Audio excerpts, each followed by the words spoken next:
In primetime news this evening, a case involving child who died at hospital takes a dangerous turn. KSAMC approves 2 controversial corporate era developments. And experts assess threats faced by migrants days before Trump takes office.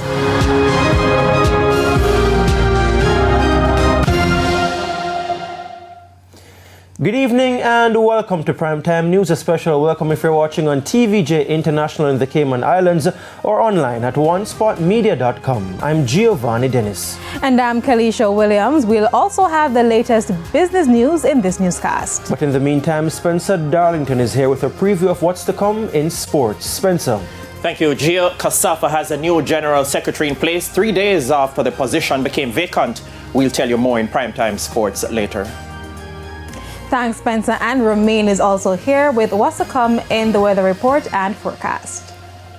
Thanks, Kalisha. Now, we have very little change in the weather pattern across the area over the next couple of days. We are expecting generally sunny conditions in the morning, partly cloudy conditions in the afternoon.